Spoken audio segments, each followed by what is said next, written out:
마가복음 16장 14절로 16절까지 우리 다 같이 합독하시겠습니다.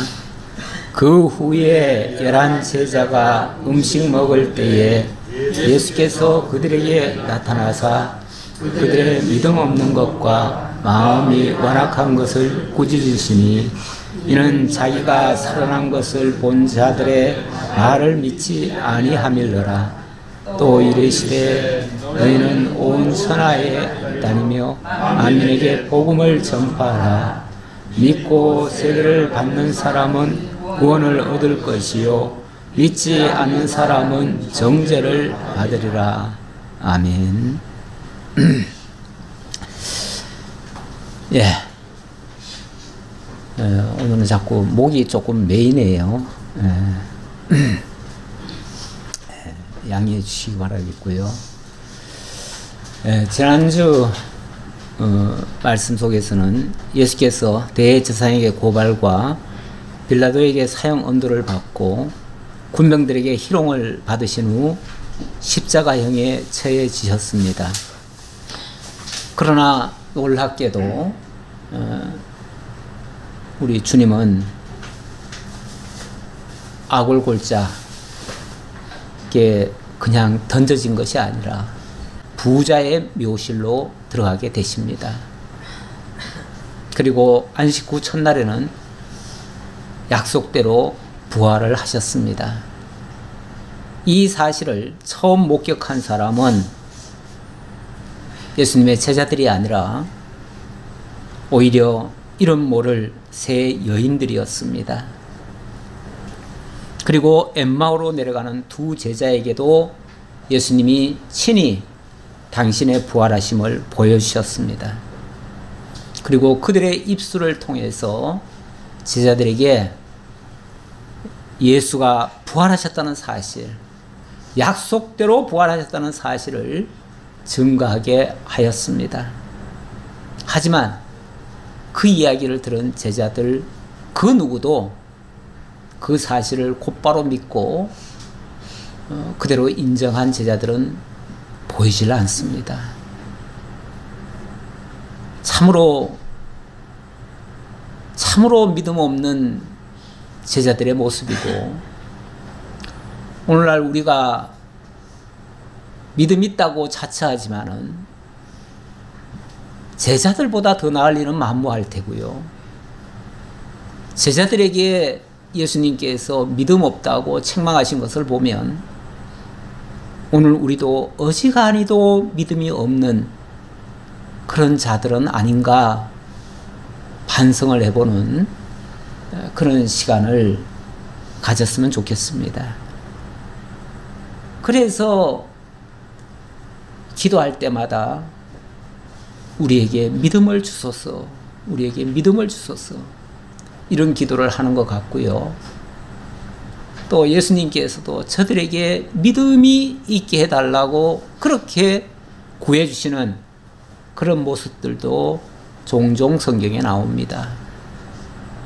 믿음에 관한 한 우리가 큰 소리 칠 게 없다.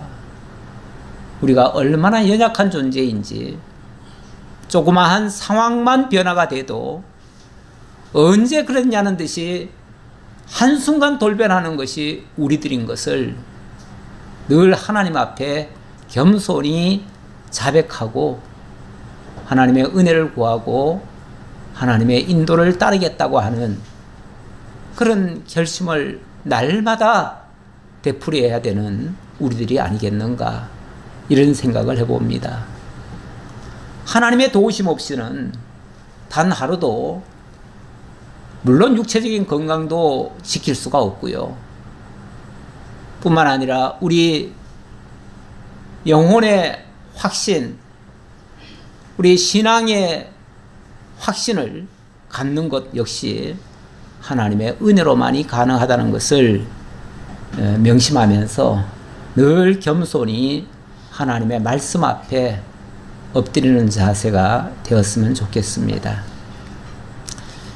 오늘은 그렇게 비참한 모습으로 돌아가신 그 예수께서 제자들에게 친히 찾아오셔서 그 제자들, 그 믿음 없는 제자들 버리지 아니하시고 친히 찾아오셔서 당신이 부활하신 확실한 증거를 보여주시고, 그리고 믿게 하신 후에 몇 날이 못 되어 성령이 오실 것을 가르쳐 주시고, 그리고 남은 여생 땅끝까지 복음을 전파하라고 하는 그 당부를 하신 후에 대단한 은혜의 막을 내리는 그러한 장면이 되겠습니다.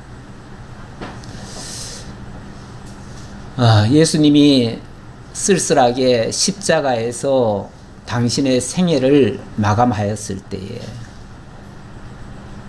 그 예수를 따르던, 그 예수에게 기대했던 수많은 사람들이 그 십자가를 부끄러워했습니다.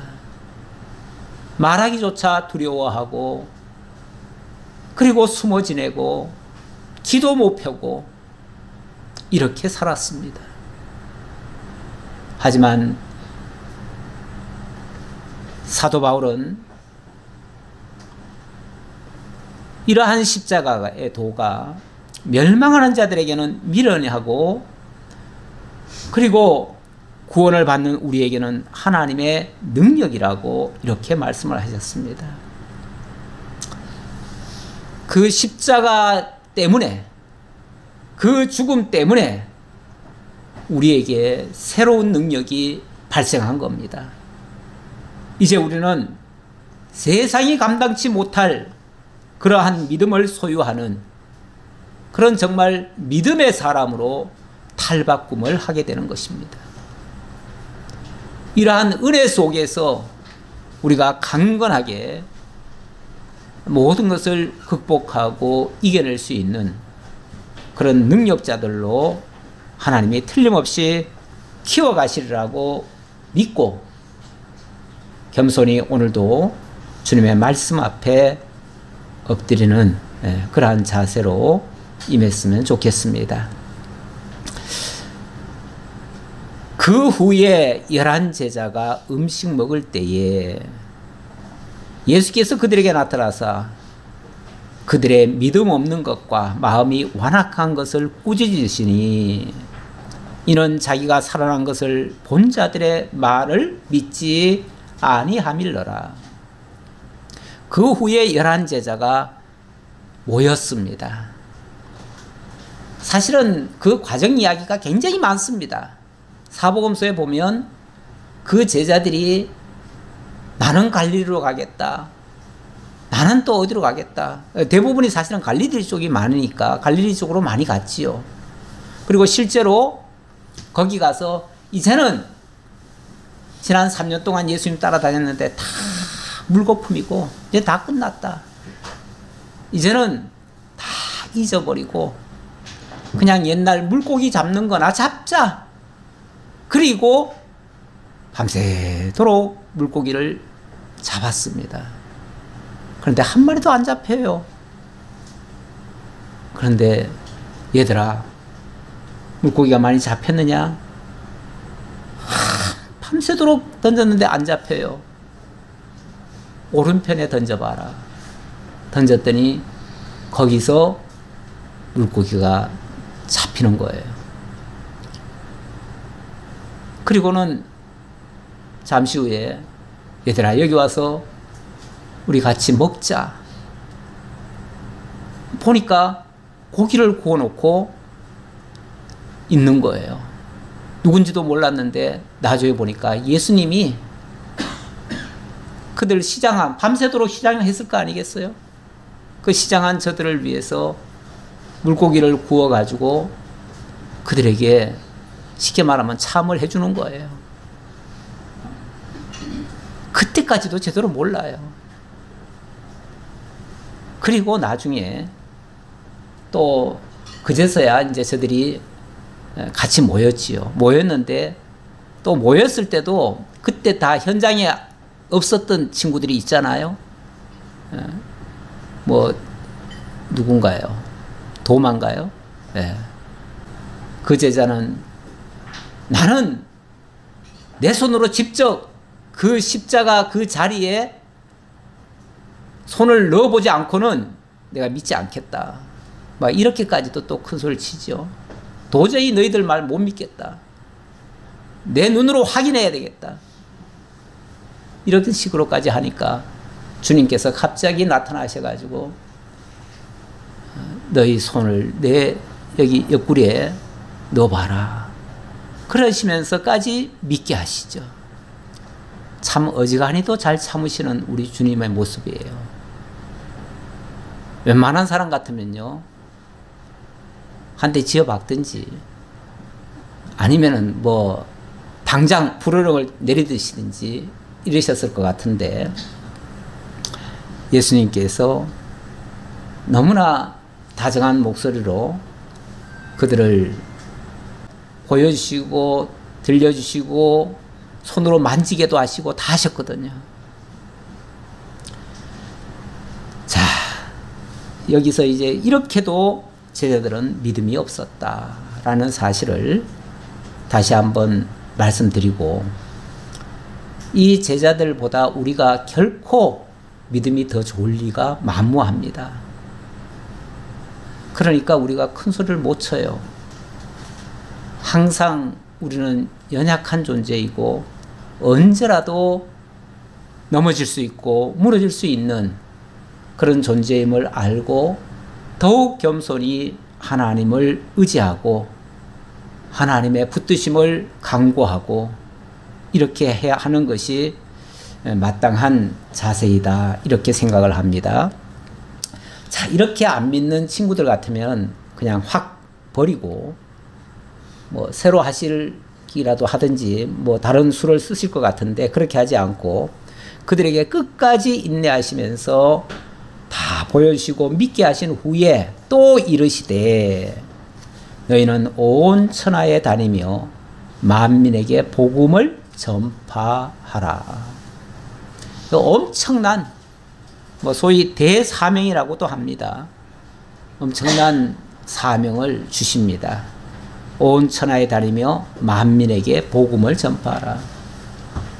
옛날 이 당시 유대교의 입장에서 봤을 때는요, 자기네들만 구원받은 백성이고 선민이기 때문에 자기들 외에 복음을 전할 필요가 없어요. 남들에게까지 이 좋은 소식을 전할 이유가 없어요. 자기네들만 하나님의 특별 선민인데요, 특별 선민 외에는 무슨 하나님의 은혜가 필요하겠습니까? 그렇게 생각을 하기 때문에 복음 전한다는 생각 자체는 아예 그들에게는 없습니다.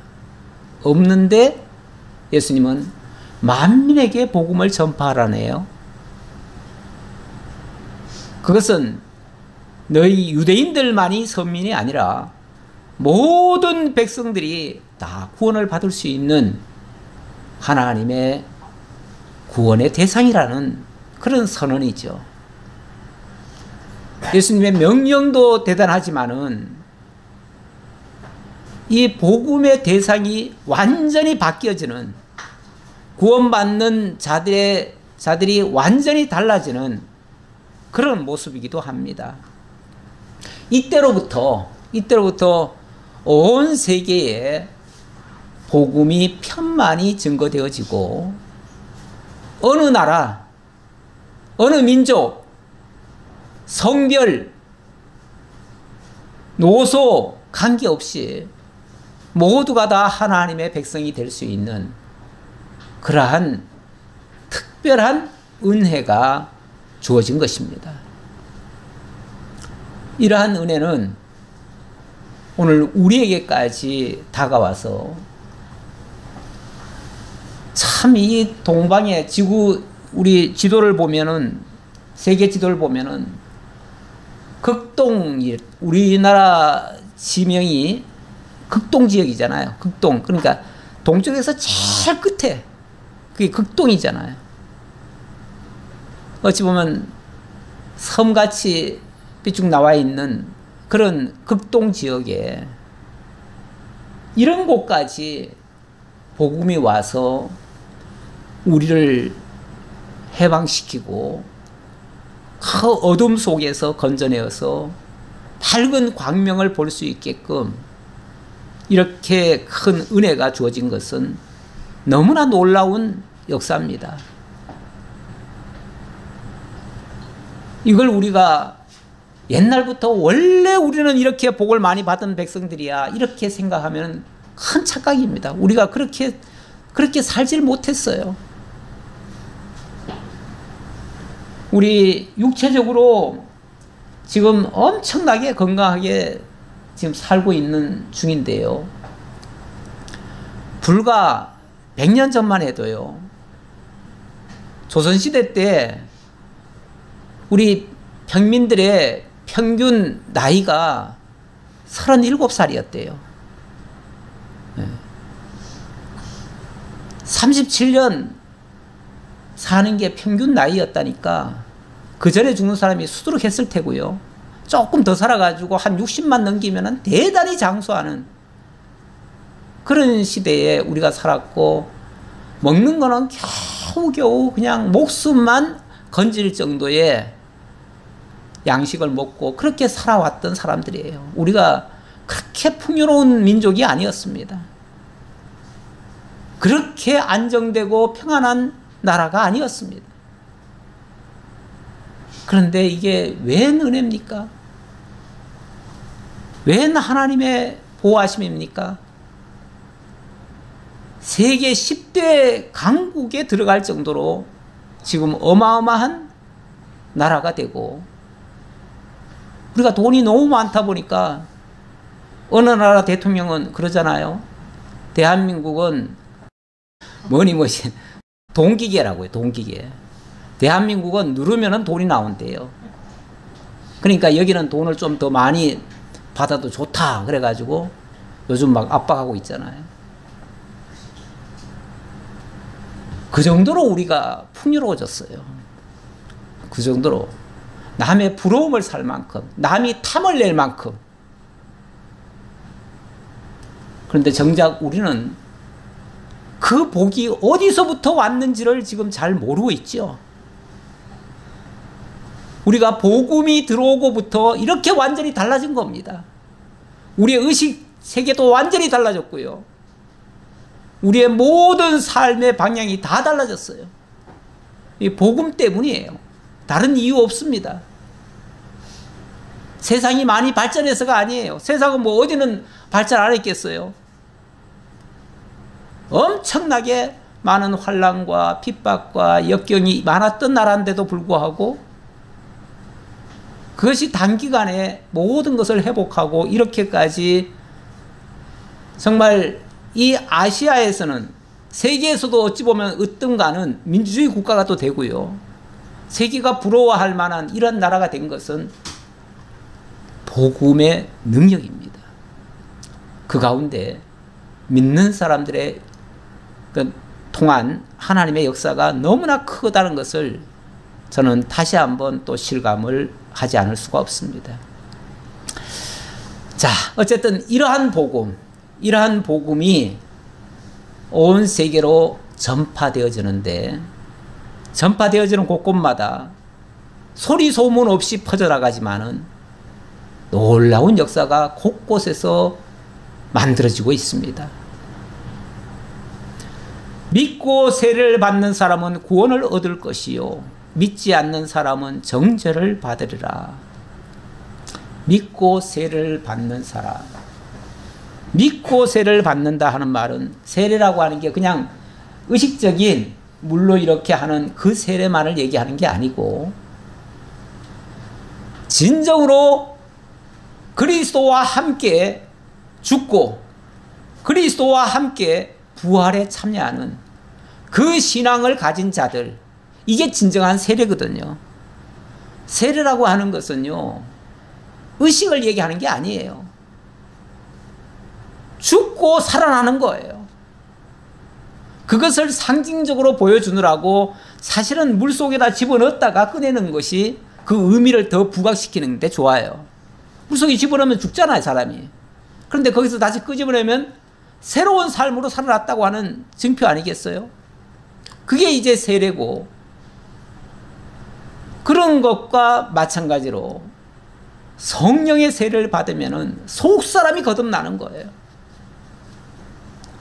그렇게 해서 땅의 사람이, 세속적인 사람이, 그냥 먹거리만 찾아가던 사람이 영원한 하나님의 나라를 발견하게 되고 하나님의 그 영화로운 것을 다 보게 되어지고 깨닫게 되어지고, 그래서 죽었던 영이 살아나고 이제는 이 땅에 속한 자가 아니라 하늘에 속한 자로서 살아가는 이러한 삶을 살아가게 되는데, 이것을 깨닫고 믿어서 이렇게 거듭난 사람은 당연히 구원을 받을 것이요,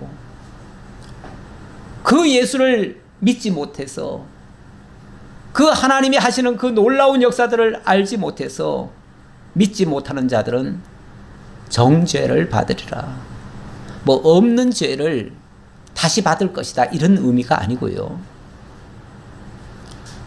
원래 인간은 태어나면서부터 첫사람 아담이 저지른 그 죄악으로 말미암아 이미 죽은 상태로 태어난 거예요. 죽은 상태로 태어난 거예요. 영이 죽은 상태로. 그런 상태에서 하나님의 그 복음을 깨닫지 못하면은 믿지 못할 것이고, 믿지 못하면은 결국은 그대로 그냥 정죄를 당하는 거죠. 그대로 정죄가 있는 거죠. 그냥 죄가 그대로 있는 거죠. 그리고는 죽었던 그 상태로 그냥 영원히 죽는 거죠. 그런데 믿는 자들은 거기서부터 완전한 변화가 일어나서 다시 살아나게 되는 이 놀라운 역사가 일어난다는 거지요. 그런 믿는 자들에게는, 그렇게 믿어서 하나님의 구원에 참여하는 자들에게는 이런 표적이 따르리니, 곧 그들이 내 이름으로 귀신을 쫓아내며 새 방언을 말하며 뱀을 집어 올리며 무슨 독을 마실지라도 해를 받지 아니하며 병든 사람에게 손을 얹은 즉 나으리라 하시더라. 예, 이제 믿어지고 구원을 확실히 얻은 그런 자들에게는 이런 표적이 따를 것이다 라고 하면서 그 뒤에 나오는 장면들이 예수 이름으로 귀신도 쫓아낸대요. 새 방언도 말한대요. 뱀도 집어 올린대요. 무슨 독을 마셔도 해를 받지 않는데요. 그리고 손만 얹으면 어떤 병이든지 다 낫는데요. 이 말씀을 또 그대로 이해를 해가지고 오늘날 예수 믿는 분들이 이대로 하시는 분들이 있어요. 이렇게 하려고 흉내 내시는 분들이 있어요. 주로 오순절파가 이렇게 많이 하는데, 그들은 예수 믿는다 하면은 귀신 쫓아내는 것이 제일 먼저 하는 일들이에요. 그래서 걸핏하면은 귀신 쫓아낸다고 그런 일을 많이 하고, 그리고 또 방언들을 많이 합니다.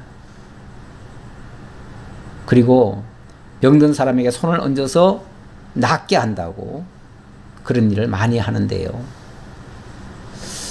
뭐 간혹은 그렇게 해서 뭐 역사가 일어났다는 말도 들려오기는 합니다. 그러나 지금 이 말씀이 꼭 그런 뜻으로 하는 말일까? 저는 1차적으로는 이 말씀은 지금 제자들에게 주는 말씀이에요. 제자들이 이제부터 전 세계로 나가서 복음을 전파하게 될 텐데, 그 복음을 전파할 때에 이런 역사가 일어날 것이다 라고 하신 말씀이고, 이 말씀은 실제로 사도행전에서 보시면은 그대로 다 이루어집니다. 사실 여기에 언급된 내용들이 다 이루어져요. 쉽게 말하면은 이 말씀을 하신 때로부터 이제 40일 후, 뭐 한 50일 후라고 합시다. 예수님 원래는 이제 부활 후 50일째 되는 날, 오순절 날인데요. 그날 성령이 임하시죠. 성령이 임하시고 그날 제자들의 입에서 동시다발적으로 새 방언이 터져나왔습니다. 그것은 전 세계 16개국에서 온 순례객들이 동시에 동시통역으로 다 들리는 거예요. 각각의 나라에서 왔는데 오순절이라고 유대인들은 자기네가 죽기 전에 꼭 예루살렘에 가가지고 한 번씩 순례를 해야 된다, 이런 생각을 가지고 있거든요. 그래서 오순절이면은 그들이 와가지고 순례를 하는데 갑자기 예루살렘에서 막 소리가 터져 나오는데 자기들 말로 다 들리는 거예요. 자기들 말로. 각자 다 자기들 말로 들리니까 세상에 어디서 이런 소리가 동시에 내 귀에 쏙쏙 다 들어오는가. 그런데 그 내용을 들으니까 내용이 기가 막히는 거예요. 너희가 십자가에 못 박은 그 예수가 사실은 하나님의 아들이었고 그리스도였다. 영원한 그리스도였다. 그러면서 회개하라는 거예요. 그 말을 듣고 어찌할꼬 하면서 탄식을 하면서, 그 당시까지 유대인들은 절대 예수가 그리스도라고 생각을 안 했거든요. 유대인들은. 그래서 많은 사람들이 회개하고 그때로부터 대폭발이 일어나 버렸어요. 그래가지고 많은 사람들이 교회로 몰려오고, 그래서 초대교회가 하루에 막 3,000명도 들어오고 뭐 5,000명도 들어오고 이렇게 해가지고 초대교회가 막 대폭발이 일어난 거예요. 그걸 보고 오늘날도 이렇게 방언하면은 막 수천 명도 막 몰려 들어온다. 그러니 방언하자. 이런 식으로 생각하는데 전혀 상황이 다르죠. 달라요. 오늘날 방언하면, 교회에서 방언하면 많은 사람들이 구름대같이 몰려 들어옵니까? 그렇지 않지요. 이게 이제 초기 오순절에 일어날 이야기였어요. 예수님의 쉽게 말하면 예언이에요. 예고예요, 예고. 이제 곧 일어날 일이니까 예고하신 건데, 이 말씀은 그대로 오순절날 이루어졌어요. 그런데 처음에는 그렇게 막 몇천 명씩 이렇게 모여들다가 나중에는 어떻게 됐죠? 초대교회가 그대로 유지가 안 됐죠. 안 됐어요. 곧바로 로마의 그 박해가 시작되고 그들은 다 흩어지게 되어집니다. 모일 수가 없어요. 모일 수가 없어요. 그런데 이제 두렵게 하고 못 모이게 하고 모이는 뭐 제자들을 잡아다가 죽이고 고문을 하고 뭐 온갖 그 박해들이 있었지요.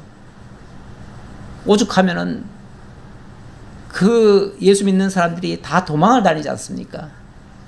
그래서 여기저기 다 흩어진 나그네가 돼가지고, 사실은 오순절에 온 사람들이 다 외국에서 왔거든요.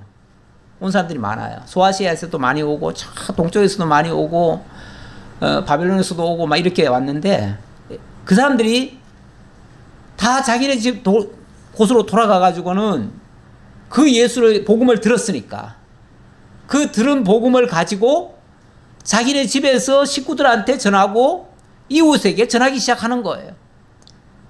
그러다가 사도 바울이 뒤늦게, 사도 바울도 사실은 처음에는 몰랐잖아요. 몰랐다가 뒤늦게 깨닫고 나서 이 복음을 들고 각 지역마다 가서 복음을 전하니까 이미 거기서 간절히 기다리던 사람들이 있던 거예요. 그래서 그들과 합세가 돼가지고 교회가 세워지기 시작하는 거예요. 그러니까 우리는 사도 바울이 대단하다, 대단히 위대하다 하지만은 사도 바울이 가서 복음을 전하기에 미리 다 준비를 해놓는 거예요. 하나님이 다 준비를 해놓고 말씀 들을 자를 거기다가 세워놓고 그 가족들을 다 회개하게 만들어 놓고 그리고 바울이 가서 예수가 그리스도라고 확증을 해주는 거예요. 그러니까 그들이 세례를 받고 하나님의 백성으로 교회로 이렇게 세워지는 거예요. 그 과정에서 또 그들이 막 핍박을 하고 또 어려운 일을 막 만들고 이럽니다. 그럴 때에 바울에게서 놀라운 역사들이 일어나기도 합니다. 예를 들면 어느 한 섬에를 갔는데 갑자기 독사가 올라와 가지고 사람을 무는 거예요. 무니까 사람들은 저 사람 이제 조금 있으면 다 죽겠구나. 왜냐하면 그 독사가 보통 독사가 아니에요. 뭐 고브란지 뭔지 좌우간 엄청난 독사가 물었어요. 그럼 틀림없이 죽지요. 거기에 물려서 죽지 않는 사람이 없어요. 근데 바울이 그 뱀을 딱 짚는 거예요. 그래가지고 던지고 나중에 멀쩡한 거예요. 그리고 나서 바울은 원래 그 말을 바울이 말을 잘하는 사람이 아닙니다. 사실은 바울 곁에 있던 허맨가요? 예. 그 사람이 말을 더 잘해요. 그 사람이 마치 대변인처럼 얘기를 하니까 사람들이 다 놀래가지고 바울은 그 신이고 제우스 신이고 그 당시는 그 제우스 신을 많이 섬겼으니까 제우스 신이고 허면은 그 옆에 있는 그 제우스의 쉽게 말하면 대변인이다. 이래가지고 막 추앙을 하려고 하는 거예요. 추앙을 하고 막 절을 하려고 하니까 바울이 아닙니다. 내가 이런 능력이 나타난 것이 아니고 바로 하나님께서 예수 그리스도에게 능력을 주셔서 나로 하여금 이 일을 하게 하신 것입니다. 이런 식으로 복음을 전하죠. 이런 일들이 곳곳에서 역사가 일어나는 거예요. 바울이 수건을 던지니까 병자가 일어나는 거예요. 이런 역사가 막 여기저기서 일어나니까 처음에는 바울이 와서 복음을 전할 때에 이게 뭐야? 그러던 사람들이 그 따르는 표적 때문에 따르는 표적, 이걸 따르는 표적이라고 그럽니다. 따르는 표적이란 말은 표적 그 자체가 아니고 하나님의 말씀이 선포되는데 그 복음을 따르는 표적이라 그 말이에요. 그 복음을 뒷받침하는 일들이다 그 말이에요. 그거는 그 복음의 능력이에요. 그렇잖아요. 복음을 따르는 표적이니까 그 복음의 능력이죠. 바울의 능력이 아니에요. 그러니까 바울에게 막 절을 하려고 하면 왜 내게서 능력이 나온 걸로 생각하느냐. 이 복음이 이런 역사를 하신 것이다.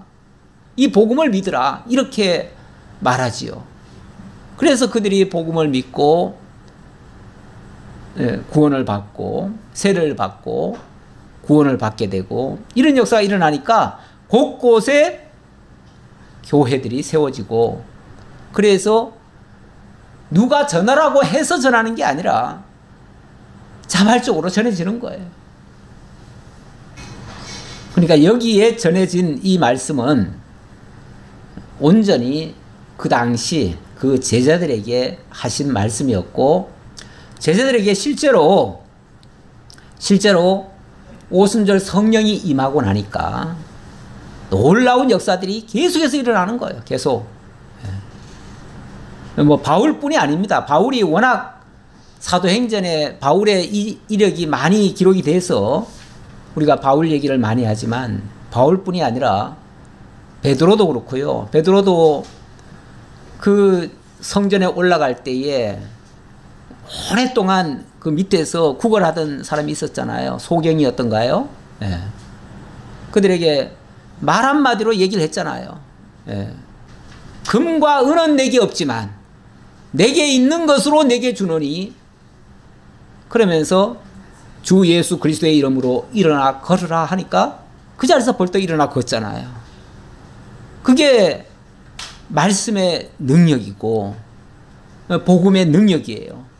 주 예수 그리스도의 이름이 너를 온전케 하였다, 이렇게 말하죠. 예, 진짜 능력은 말씀의 능력입니다. 복음의 능력입니다.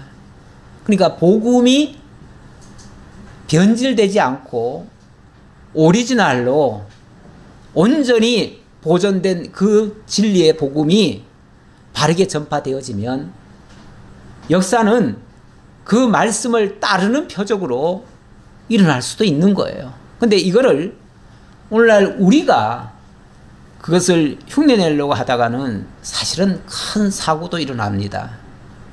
제 동기 목사, 저하고 같이 졸업한 목회자 중에 한 분이, 그분은 자관 능력이 있어야 된다고 해가지고 금식도 많이 하시고, 그리고 자기는 이 치유 은사가 있기 때문에 그거 전문으로 한다고 그러면서 뭐 병자 고친다고, 처음에는 그래서 병자 고친다고 하니까 순식간에 막 많은 사람이 모였어요. 그래가지고 교회가 엄청 부흥을 했다고 그래요, 초기에. 제가 직접 본 건 아닌데 나중에 그 얘기를 해요. 그래서 엄청 모였는데 아마 한 사람을 잘못 이렇게 뭐 안차를 했는지 뭘 했는지 해가지고 그만 죽었어요. 그 뒤로는 이제 도망 다니느라고 목회를 못하게 됐지요. 나중에는 목회했다는 소리가 없어요. 그 뒤에는 없어요. 예, 그거는 온전한 모습이 아닙니다. 예, 그거는 우리 기독교의 본질이 아니에요. 기독교는 병 치료해 주는 게 목적이 아닙니다. 영혼의 치유지요. 그렇죠? 예. 영혼이 구원받는 것이지 육신은 어찌 보면 따라오는 거예요. 그래서 그런 것을 목표로 삼으면 안 된다라는 말씀 드리고요. 그리고 표적이라고 하는 것은 자꾸 엉뚱한 것을 구하게 되어지면요, 우리 예수님 그렇게 또 말씀하셨잖아요. 뭐 표적을 구하는 자들에게 악하고 음란한 세대가 표적을 구하나 인자가 보여줄 표적은 요나의 표적밖에 없다. 요나의 표적이 뭐예요? 죽었다가 3일 만에 살아나는 거예요. 요나가 물고기 뱃속에 들어갔다가 3일 만에 나온 거잖아요. 그래가지고 자기는 그 복음 안전하려고, 그것도 이제 동기가 그거 아닙니까? 다시스로 내려갔죠? 처음에는 어디입니까?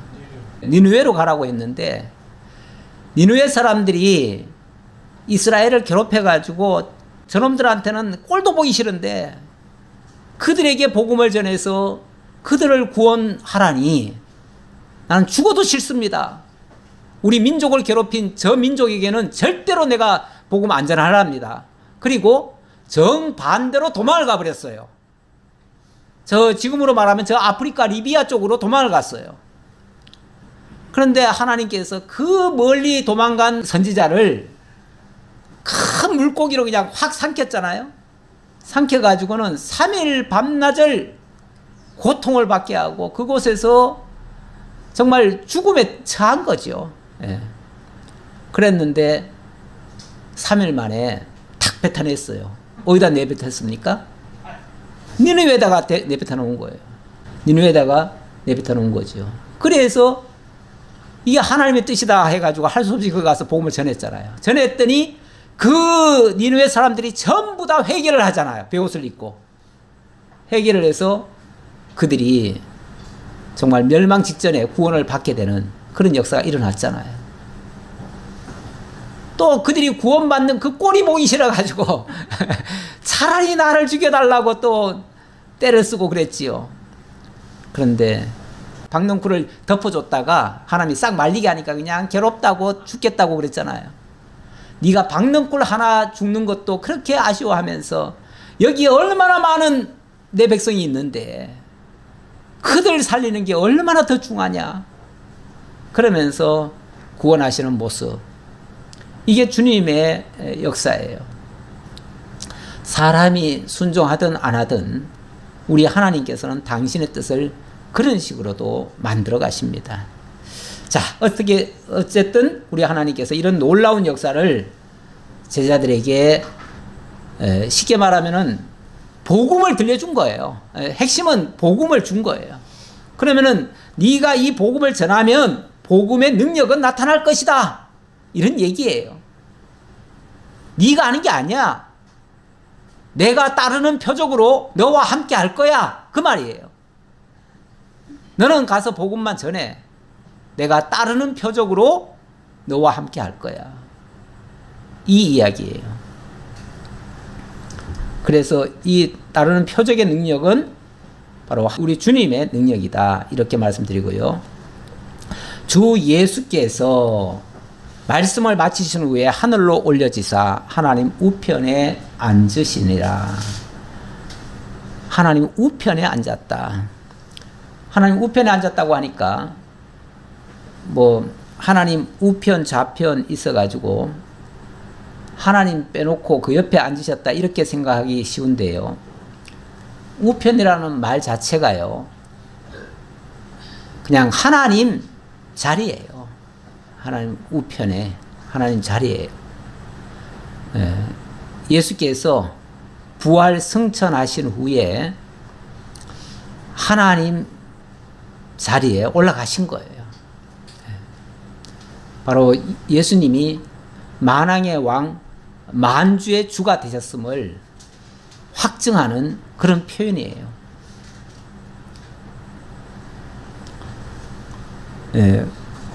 사도행전에서도 예수를 그 죽음에 하나님이 버려두지 아니하시고 일으키셔서 하나님 보좌 우편에 앉히셨다, 이런 말씀을 하시는데 뭐 이 말씀이 거기에 대한 증거죠.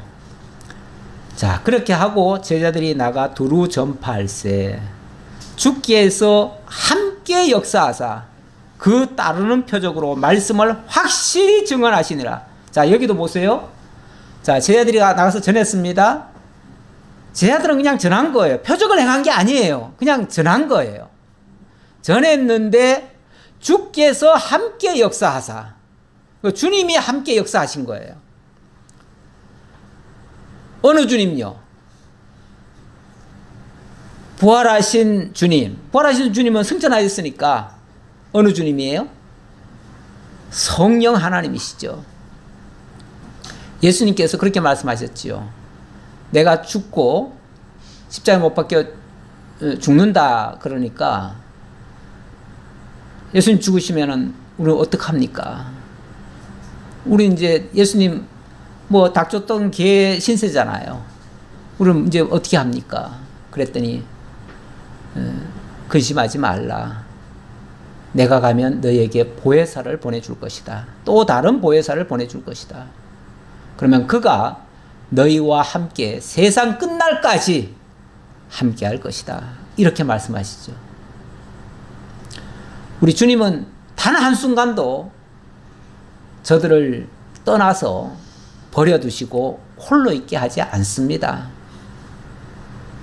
다만 함께 육체적으로 동행하셨던 그 주님이 성령으로 함께 하시는 거예요. 그리고 당신은 영원한 하나님 보좌에 앉으시고요. 주와 그리스도로서 당신의 영으로서 성령으로서 함께 하시는 거예요. 세상 끝날까지 다시는 떠나지 아니하시고, 오순절 성령은 왔다 갔다 하시는 분이 아니에요. 가끔 성령론자들은 성령이 없다는 소리를 자꾸 하고요, 성령을 받아야 된다고 하면서 성령 받으려면 뜨겁게 찬송하고 뜨겁게 기도하고 막 그래서 성령이 오소서 막 성령을 막 찾고 부르짖고 난리를 치죠. 근데 성령은 그렇게 해서 오시는 분은 절대 아닙니다. 성령은 다른 말로는 진리의 영이라고도 합니다. 진리와 함께 임재하시고 진리를 통해서 역사하시고 진리의 표적이 또 따르고 이런 모습을 보여주시는 겁니다. 자, 분명히 얘기하잖아요. 쟤네들이 나가서 두루 전파할 때에 주께서 함께 역사하사, 쟤네들이 혼자 하는 게 아니고 주께서 함께 역사하사 그 따르는 표적으로, 결국 주님의 역사가 그 말씀에 따르는 표적으로 나타난 거예요. 나타나서 그 하셨던, 주님이 하셨던 그 말씀을 확실하게 증언하셨다. 거기에 대해서 뒷받침을 하셨다. 입증을 하셨다. 그 말이죠.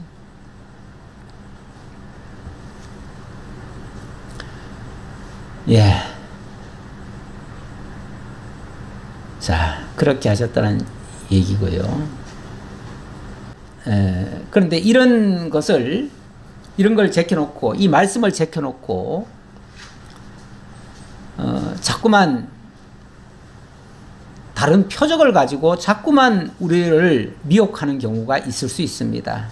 그런데 표적을 추구하는 자에게 그런 미혹이 올 수 있습니다. 이거는 우리에게 경계로 사도 바울이 주는 말씀이 있는데요. 데살로니가전서 2장 9절 이하에 보니까 이런 말씀이 있습니다. 악한 자들, 거짓 영에게서도 놀라운 일들이 일어나는 경우가 있기는 있어요. 가끔 그런 거 보셨습니까? 뭐 휙 했는데 그냥 휙 넘어지고, 갑자기 쓰러져 있던 사람이 벌떡 일어나고, 지팡이 잡고 있던 사람이 지팡이 버리고 막 걸어가고, 이런 거. 물론 뭐 또 정밀하게 또 확인한 사람 말에 의하면은 서로 짜고 치는 일도 있었다, 뭐 이런 말도 하는데, 혹시 그런 일이 사실이라 할지라도 그건 매우 위험한 겁니다. 옳지 않은 방법이에요. 데살로니가전서 2장 9절로 12절에 보니까 악한 자의 임함은 사단의 역사를 따라 모든 능력과 표적과 거짓 기적과 불의의 모든 속임으로 멸망하는 자들에게 임하리니. 예, 사단도 놀라운 역사를 할 수 있어요. 사실 뭐 어느 교단은 정상적인 교단이 아닌데 뭐 30만이 지금 모여 있다고 그러고요. 또 어떤 교단도 뭐 우리나라뿐이 아니라 전 세계적으로 아마 몇백만에 걸친 그런 신자가 있다고 그래요. 그러면서 그런 사람일수록 정치권에 줄을 대고, 뭐 어느 사람을 뭐 올리기도 하고 내리기도 하고 뭐 이런 일에도 참여하고 하더라고요. 그래가지고 최근에도 문제가 된 곳이 있지요. 그런 데가 있습니다. 근데 그런데도요, 아무런 역사가 안 일어나면 그렇게 많은 사람이 모여들까? 역으로 생각해서 틀림없이 거기도 놀라운 일들이 있었을 겁니다.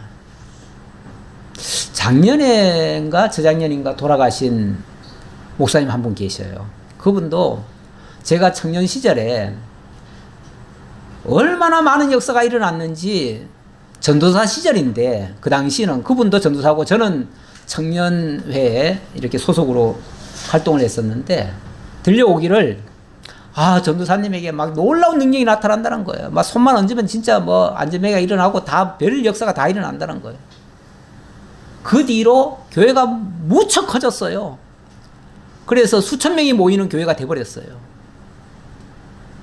그런데 나중에 보니까 뭐 별의별 추잡한 일로 해가지고 결국은 잡혀가지고 감옥에 가 있다가 감옥에서 결국은 죽었어요. 비참하게 죽었어요. 정말 별 얘기가 다 있었어요. 그런데 지금 그 교회는 그 딸들이 맡아가지고 하더라고요. 근데 그 딸들이 하는 그 교회의 모습을 보니까 이게 교회인가 싶어요. 그렇게 정말 변질이 돼도 그 내용이 한번 인터넷에 나온 게 있어요. 그래서 제가 한번 봤는데 변질이 돼도 어쩌면 이렇게 많이 변질됐는지. 그런데 그 두 여성은 신과 같은 존재로 지금 떠받침을 받고 있고, 뭐 성도들을 완전히 무슨 뭐 하녀들 취급하듯이 그렇게 취급을 하면서 군림하고 온갖 행세를 다 하는데도 교회는 여전히 잘 되고 있어요. 잘 되고 있더라고요. 그런데 말을 듣자 하니 그런 역사들이 일어난다는 거예요. 역사들이 일어나요. 일어난다니까 부정을 못한다는 거예요. 그런데 죄송하지만 그 역사들이 많이 일어난다고 하는 곳일수록 그게 진짜 능력이 아니고 거짓 능력일 수도 있습니다. 악한 자의 임함은 사단의 역사를 따라서도 그럴 수도 있다 그 말이에요. 사단의 역사를 따라 모든 능력과 표적과 거짓 기적과 불의의 모든 속임으로 멸망하는 자들에게 임하리니. 왜 그들에게 임하는가? 이는 저희가 진리의 사랑을 받지 아니하여 구원함을 얻지 못함이니라. 그들이 진리의 사랑을 받지 않아서 그렇다. 쉽게 말하면 진리를, 거기 모인 사람들은 진리가 좋아서 모인 게 아니에요. 진리의 사랑으로 모인 사람들이 아니고 표적이 좋아서 모인 사람들이기 때문에 결국 표적을 구하는 자들에게는 그런 걸로 계속 속인다 그 얘기죠. 이러므로 하나님이 유혹을 저희 가운데 역사하게 하사 거짓 것을 믿게 하시면, 거짓 것을, 하나님이 유혹을 저희 가운데 역사하게 해서 거짓 것을 믿게 하셨대요. 그 거짓 것인데 거짓 것을 믿게 하셨대요. 왜 그렇게 하셨는가? 진리를 믿지 않고 불의를 좋아하는 모든 자로 심판을 받게 하려고 그랬다. 우리 하나님이 심판받을 자에게는 이렇게도 또 하신다네요. 이건 하나의 우리에게 경고로 주시는 말씀이에요. 그러니까 이 표적에 대해서는 경고도 많습니다. 많아요. 그러면 진짜 능력은 뭔가? 진짜 능력은 뭔가? 우리 초대교회에 예를 들어서 예를 들면 사도가 아니라 스데반 집사 있죠. 스데반 집사. 스데반 집사가 복음을 전했는데 복음을 전하다가 돌에 맞아 죽습니다. 그런데도 그가 복음 전하는 것을 막는데 끝까지 전합니다. 전하다가 돌에 맞아 죽으면서 하늘에서 내려다보고 스데반을 향해서 웃으시는 그 주님을 보고 기쁨으로 복음을 끝까지 전하면서 죽어갑니다. 이게 능력입니다. 이게 능력이에요. 그리고 또 하나의 예를 든다면 사도행전 2장 43절 이하에 보니까 사람마다 두려워하는데 사도들로 말미암아 기사와 표적이 많이 나타나니 믿는 사람들이 다 함께 있어 모든 물건을 서로 통용하고 또 재산과 소유를 팔아 각 사람의 필요를 따라 나눠주며 날마다 마음을 같이하여 성전에 모이기를 힘쓰고 집에서 떡을 떼며 기쁨과 순전한 마음으로 음식을 먹고 하나님을 찬미하며 또 온 백성에게 칭송을 받으니. 자, 지금 막 제자들에게 그 표적을 보면서 막 믿는 사람들이 많이 생겼지요? 생겼는데 그들에게서 무슨 능력이 나타나냐면 그 이전까지는 전부 다 이기적으로 살았잖아요. 근데 그 다음부터는 이기적으로 사는 게 아니라 자기 것도 자기 거라고 하지 아니할 정도로 모든 것을 서로 내어놓고 통용하고 재산과 소유를 팔아서 각 사람의 필요를 따라서 나눠주고 날마다 마음을 같이 해서 성전에 모이기를 힘쓰고 떡을 떼고 순전한 마음으로 음식을 같이 나누며 하나님을 찬미하는 이런 일들이 나타나더라는 거죠. 이건 능력 아닙니까? 이게 자기들 자기들 본성대로 하는 겁니까? 본성대로 하면요, 이기적이라 사람들은 절대 이런 일을 하지 않습니다. 자기 손해보는 일 절대 안 합니다. 근데 교회를 위해서라면 모든 것을 아낌없이 다 내놓고 모든 것을 다 희생하면서 함께 봉사하고 협력하고 모든 것을 다 할 수 있는 이런 일들이 어디서 나온 것인가? 하나님의 능력입니다. 이게 따르는 표적이에요. 이런 능력들 때문에 온 세계에 복음이 전파되는 겁니다. 아니, 자기 재산 아깝지 않은 사람이 어디 있어요? 내 먹고 살기도 힘드는데 남의 나라까지 가서 복음 전하는 사람이 어디 있겠냐고요. 이렇게 나가서 복음을 전하고 아끼지 아니하고 남에게 내어주고 이 모든 것을 할 수 있는 것이 정말 하나님의 능력입니다. 이게 표적이에요. 따르는 표적이에요. 말씀이 없이는 절대로 이런 일이 있을 수가 없다는 거예요. 오늘 우리는 또 이러한 능력으로, 복음의 능력으로 살아가고 있습니다. 이렇게 하시는 그 주님, 오늘도 우리와 함께 역사하시며 모든 일을 하실 줄 믿습니다. 기도하겠습니다. 감사합니다, 하나님. 오늘도 저희와 함께 하셔서 주님의 크신 은혜를 기억하고 영광의 주님, 부활하시고 승천하시고 주와 그리스도 되심을 확증해 주시고 따르는 표적으로 온 세상에 복음을 만민에게 전파하며 역사하신 우리 주님을 다시 한번 그리며 그 주님만을 쫓아 살아가기를 힘쓰는 저희 모두가 되게 하옵소서. 오늘 주님의 부르심을 받은 우리 송은수 권사님이 있습니다. 그동안 교회를 위해서 당신을 아끼지 아니하시고 모든 것을 희생하시며 봉사하셨는데 이제 영원한 안식으로 들어가셨습니다. 주님과 함께 살기를 그토록 사모하셨는데 이제 주님께서 문을 활짝 여시고 기쁘게 받으셨음을 저희들이 감사드리며 우리도 그 권사님의 신앙을 본받고 따라가는 저희들의 남은 여생이 되게 하옵소서. 모든 걸 감사드렸고 예수님 이름으로 기도하옵나이다. 아멘.